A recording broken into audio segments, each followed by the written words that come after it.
National Weather Service in Sioux Falls has issued a tornado warning for Moody County in east central South Dakota, Eastern Lake County in east central South Dakota, northern Minnehaha County in southeastern South Dakota until 3 p.m.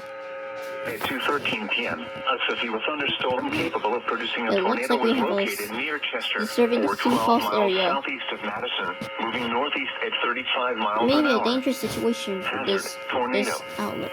Source: No hail today. Rotation. Impact: flying debris will be dangerous to those caught without shelter. Mobile homes will be damaged or destroyed. The tornado within, damage to roofs, within 4 minutes. and vehicles One will more occur. next 9 minutes, and then Baltic around the next 14 minutes. Around 2:20 p.m. Wentworth around 2:25 p.m. Baltic around 2:30 p.m. Other locations in the path of this tornadic thunderstorm include Gilman, Del Rapids, Flint, Egan, Flandreau, and Ward. Take cover now. Move to a basement or an interior room on the lowest floor of a sturdy building. Avoid windows.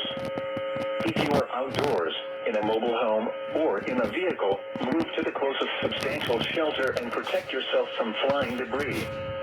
Repeating, a tornado warning has been issued until 3 p.m. for the following counties in South Dakota: Lake, Minnehaha, and Moody.